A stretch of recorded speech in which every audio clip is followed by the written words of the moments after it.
A veces, la peor tortura no deja marcas visibles, y las manos que más daño hacen son las que fingen cuidarte en una villa de concreto y cristal en las lomas de Chapultepec. Los gritos de un niño de 7 años llamado Matías rompían el silencio cada madrugada. No eran gritos de pesadilla, eran alaridos de agonía pura, el sonido que hace un cuerpo cuando el dolor supera toda capacidad de soportarlo. Su padre, Alejandro Cordero, uno de los hombres más ricos de México, observaba impotente mientras equipos enteros de neurocirujanos examinaban resonancias magnéticas en pantallas iluminadas. Los resultados eran siempre los mismos en cerebro completamente normal. Ninguna lesión física, ninguna explicación médica, trastorno psicosomático severo, decían los especialistas con sus batas blancas impecables y sus diagnósticos impresos en papel membretado. Para ellos era un caso clínico fascinante. Para el padre, era ver morir a su hijo en cámara lenta, consumido por un enemigo invisible que ni el dinero ni la ciencia podían identificar. Pero había alguien más en esa casa que veía lo que los médicos no podían ver en Carmen. Era la nueva empleada doméstica, una mujer zapoteca de Oaxaca, cuyas manos gastadas por años de trabajo en el campo escondían una sabiduría que ninguna universidad enseña. Venía de un pueblo donde los curanderos todavía leen el cuerpo como un libro abierto, donde el tacto dice más que cualquier máquina. La habían contratado solamente para limpiar y vigilar por las noches, nada más. Se suponía que debía ser invisible, otra empleada silenciosa en una mansión llena de dolor. Pero Carmen tenía ojos que habían visto demasiado sufrimiento como para ignorarlo ahora, cuando observaba a Matías retorcerse en su cama king size de sábanas italianas. Veía algo que los neurólogos con sus títulos europeos pasaban por alto: el sudor helado que le empapaba la frente, la palidez mortal de sus labios, y sobre todo, la forma en que sus músculos se tensaban como cables de acero. Eso no era trauma psicológico, eso era dolor físico, real, concreto, localizado. Y Carmen podía sentir en sus entrañas que ese dolor tenía una fuente, un origen específico en ese pequeño cuerpo torturado. A lo que más inquietaba a Carmen era una regla absurda que gobernaba toda la casa. Nadie, absolutamente nadie, podía tocar la cabeza de Matías sin guantes estériles. La orden venía directamente de Valeria, la nueva esposa de Alejandro, una mujer que parecía salida de las páginas de una revista de moda y que se presentaba ante el mundo como la madrastra sacrificada que cuidaba a un niño con graves problemas mentales. Hipersensibilidad sensorial extrema, explicaba Valeria a los doctores, con una voz suave y preocupada. El más mínimo contacto en su cuero cabelludo puede desencadenar convulsiones fatales. Es una condición rarísima, decía, y los médicos asentían porque ella llegaba con estudios impresos y términos médicos impresionantes. Pero Carmen, que había criado 5 hijos propios y ayudado a nacer a la mitad de su pueblo, sabía reconocer cuando algo no cuadraba. Esta prohibición no era protección médica, era una barrera, un muro para esconder algo. En Alejandro Cordero era un hombre acostumbrado a controlar imperios financieros, pero ante la enfermedad de su único hijo, se había convertido en un náufrago perdido en aguas oscuras. Confiaba ciegamente en Valeria porque necesitaba creer que alguien sabía qué hacer. Después de perder a su primera esposa, en un accidente automovilístico 2 años atrás, Alejandro se había desmoronado. Valeria llegó como un salvavidas perfecto, un joven, educada, aparentemente dedicada a Matías. Se casaron rápido, demasiado rápido, y cuando los dolores del niño comenzaron 6 meses después de la boda, ella tomó control total de su cuidado médico. Convenció a Alejandro de que los abrazos lastimaban a su hijo, de que el contacto humano era veneno para su sistema nervioso. Así que el padre comenzó a retroceder cuando Matías extendía sus bracitos buscando consuelo, creyendo que lo protegía cuando en realidad lo condenaba. La mansión se convirtió en un hospital estéril, donde un niño vivía sedado permanentemente, flotando en una niebla química de ansiolíticos y antipsicóticos. Carmen observaba esta crueldad silenciosa con el corazón partido, viendo a un padre que amaba profundamente a su hijo, pero que había sido manipulado para convertirse en su carcelero. Había algo más que Carmen notaba en los breves momentos en que los sedantes perdían efecto. Matías no deliraba de forma errática como alguien con problemas psiquiátricos. Sus manos volaban siempre al mismo lugar, a la coronilla de su cabeza, rascándose con desesperación bajo un grueso gorro de lana que nunca se quitaba, ni siquiera en el calor sofocante del verano mexicano. Valeria insistía en que el gorro era terapéutico, parte del tratamiento sensorial. Pero Carmen veía verdad en los ojos del niño cuando se lo apretaban. No era comodidad, era agonía. Una mañana, mientras recogía las sábanas empapadas en sudor, Carmen vio algo que la dejó helada, por una fracción de segundo. Cuando Matías se movió bruscamente, el gorro se deslizó revelando una pequeña mancha rojiza e inflamada escondida en la línea del cabello, casi invisible bajo el pelo enmarañado. Antes de que pudiera acercarse, Valeria apareció de la nada, cubriendo la cabeza del niño con movimientos bruscos y lanzándole a Carmen una mirada tan venenosa que hablaba sin palabras: «Aléjate, india ignorante, o pierdes tu empleo». Pero esa mirada también reveló algo crucial. Valeria tenía miedo de que alguien viera lo que escondía a la verdadera naturaleza de Valeria. Se revelaba en los detalles que solo Carmen presenciaba. Los baños eran sesiones cerradas que duraban demasiado tiempo y de las cuales salían gritos ahogados que Valeria explicaba como miedo infantil al agua. Pero Carmen conocía la diferencia entre miedo y dolor. Una tarde, al pasar cerca del baño, escuchó algo que le revolvió el estómago en Valeria, susurrándole a Matías con una voz llena de desprecio: «Cállate o aprieto más fuerte. Tu papá necesita creer que estás loco». Esas palabras confirmaron las peores sospechas de Carmen.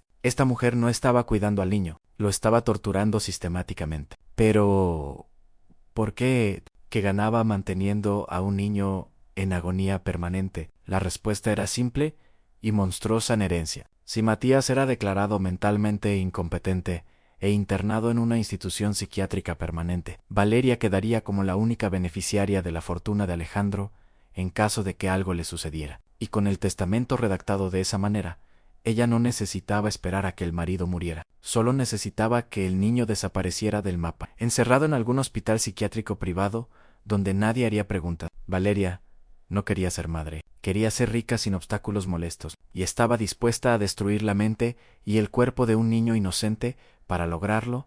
A la tensión entre Carmen y Valeria se volvió insoportable. La madrastra comenzó a atacarla abiertamente cuando Alejandro no estaba presente. «Hueles a tierra y pobreza», le escupía. «¿Cómo te atreves a mirar a mi hijastro con esas manos mugrientas?» Valeria intentaba deshumanizarla, invalidar su intuición usando el prejuicio como arma, pero cada insulto solo endurecía la determinación de Carmen. Sabía que estaba lidiando con alguien sin alma y que el tiempo se agotaba. Los médicos ya hablaban de internar a Matías en un centro especializado en Estados Unidos. Una vez que cruzara esa frontera, estaría perdido para siempre.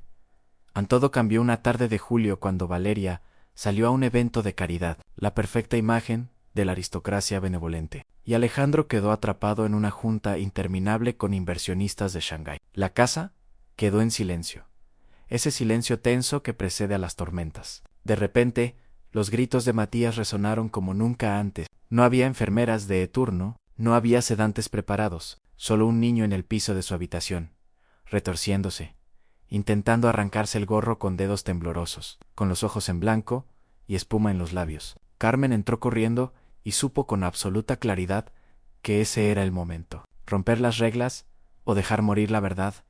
Cerró la puerta con seguro desde dentro. Un acto de rebelión que podía costarle todo. Se arrodilló junto a Matías con una palangana de agua tibia, infusionada con hierbas de manzanilla y albahaca, que su abuela usaba para calmar espíritus atormentados. El aroma suave llenó el aire estéril combatiendo el olor químico de los desinfectantes. Por primera vez en meses, alguien tocaba a Matías con manos desnudas, sin guantes de látex, sin miedo. Carmen puso su palma callosa sobre el hombro del niño y él no convulsionó. Al contrario, su cuerpo se relajó hambriento de contacto humano real. «Tranquilo, mi niño», susurró Carmen. «Voy a quitarte el dolor, te lo prometo».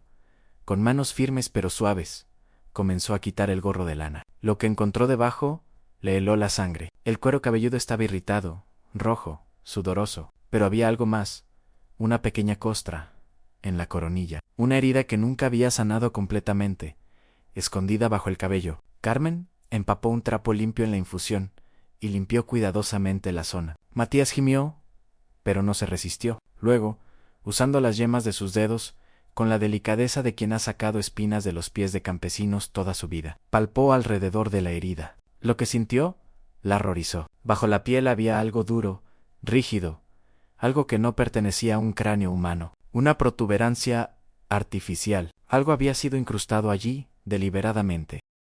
La puerta estalló con un golpe violento. Alejandro, que había regresado temprano tras cancelar su junta al escuchar los gritos por el intercomunicador de seguridad, estaba fuera gritando con pánico en la voz. «Abre esta puerta ahora». ¿Qué le estás haciendo a mi hijo? La llave maestra giró y la puerta se abrió de golpe. Alejandro entró como un huracán, con el rostro desencajado, listo para golpear a Carmen. Pero ella no retrocedió. Se giró hacia él con unas pinzas metálicas en la mano que había esterilizado con alcohol del botiquín de emergencia, y sus ojos ardían con una autoridad tan feroz que detuvo al millonario en seco. «Espere, señor», gritó con una voz que atravesó el pánico. «Deténgase y mire». Solo miran a Alejandro, se quedó paralizado, confundido por la intensidad de esta mujer, que siempre había sido tan silenciosa. Carmen se giró rápidamente hacia Matías. «Solo dolerá una vez, amor, y luego nunca más», le prometió, con la precisión de una curandera que ha extraído decenas de espinas de maguey. Agarró con las pinzas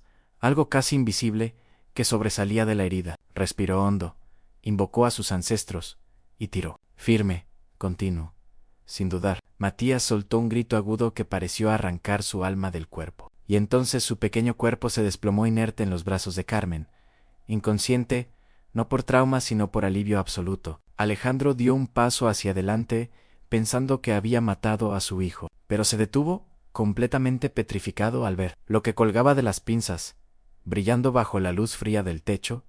Era una espina larga, negra, afilada, como una aguja quirúrgica. Medía casi 5 centímetros de largo. Una espina de biznaga, ese cactus que crece en los desiertos del norte de México, ajena completamente a esa mansión urbana. Había sido insertada profundamente en el cuero cabelludo del niño, perforando la piel y rozando el periósteo, esa membrana sensible que cubre el cráneo. Cada vez que el gorro era apretado, cada vez que Matías agachaba la cabeza, la espina presionaba contra nervios hipersensibles, causando oleadas de dolor tan intenso que imitaba perfectamente migrañas, convulsiones, episodios neurológicos, todo el sufrimiento, todos los diagnósticos equivocados, todas las noches de agonía se redujeron a ese objeto delgado y mortal, colgando de las pinzas, manchado con sangre fresca y tejido. Alejandro miró la espina. Luego miró el pequeño agujero sangrante en la cabeza de su hijo. Finalmente, miró el rostro pálido de Matías, ahora dormido pacíficamente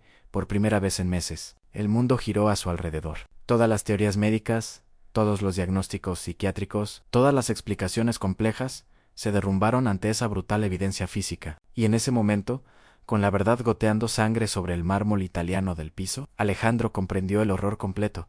Esto no había sido un accidente, esto había sido implantado. Y solo una persona tenía acceso exclusivo a la cabeza de Matías. Solo una persona controlaba los baños privados, los cambios de gorro, los momentos a solas. La realidad cayó sobre Alejandro como un edificio colapsando. La mujer que dormía a su lado, la mujer en quien había confiado el cuidado de su hijo, la mujer que lloraba en público por la tragedia de su hijastro enfermo, era una torturadora, y lo había hecho con una frialdad que quitaba el aliento, usando el dolor como arma, usando la medicina como tapadera, convirtiendo el amor de un padre en una prisión para su propio hijo.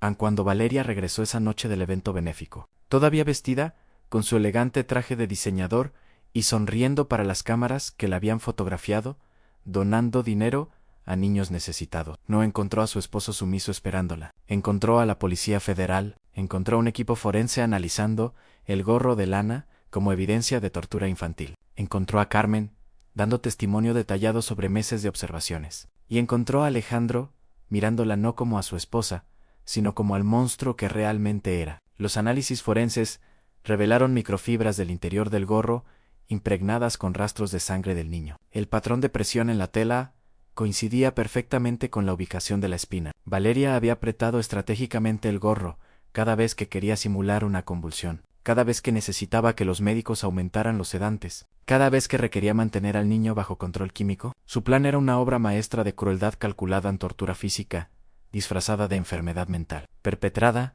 bajo la apariencia de cuidado amoroso. La codicia había transformado a una mujer en demonio.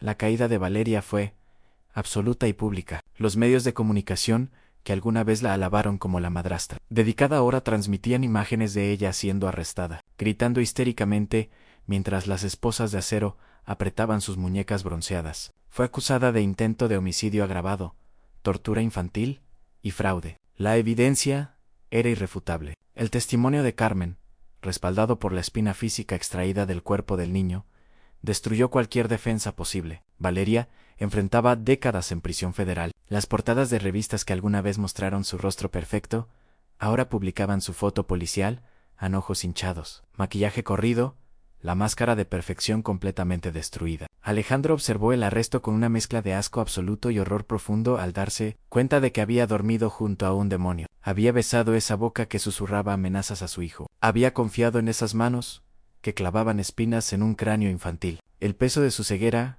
casi lo destruían.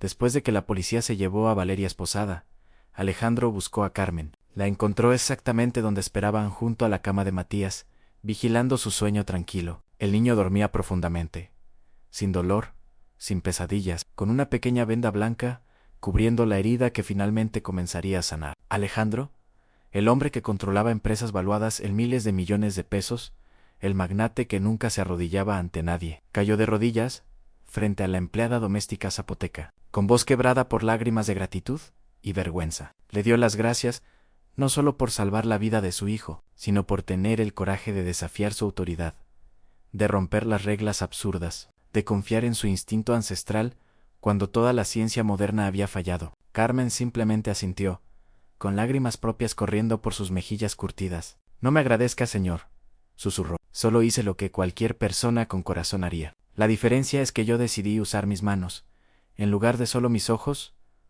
4 meses después. La mansión en Chapultepec es un lugar irreconocible. Las cortinas gruesas que bloqueaban el sol han sido removidas. El olor antiséptico ha desaparecido, reemplazado por el aroma de flores frescas del jardín. En el patio trasero, Matías corre persiguiendo una pelota de fútbol, riendo con esa risa pura y sin filtros que solo tienen los niños genuinamente felices. Su cabello corto revela una pequeña cicatriz en forma de punto en la coronilla, el único recuerdo físico de su calvario. Ya no usa gorros, ya no toma sedantes, ya no grita en las madrugadas. Es un niño renacido, rescatado del infierno por manos callosas que se atrevieron a tocar donde nadie más lo hacía. Carmen ya no usa uniforme de empleada doméstica, ahora viste con ropa cómoda, pero digna. Alejandro le ofreció el puesto de administradora de la casa y tutora legal de confianza de Matías, con un salario que podría mantener a toda su familia extendida en Oaxaca, pero más importante que el dinero, le ofreció respeto. En esa casa, Carmen es tratada como familia, como la heroína que es, y Alejandro, transformado por el horror y la gratitud, creó una fundación médica que lleva el nombre de su difunta primera esposa. La misión en capacitar médicos en diagnóstico humanizado, enseñándoles que las máquinas nunca pueden reemplazar el toque humano, que escuchar al paciente vale más que 1000 resonancias magnéticas, y que a veces las respuestas más importantes se encuentran no en laboratorios de alta tecnología, sino en la sabiduría ancestral de quienes entienden que el cuerpo humano habla su propio lenguaje.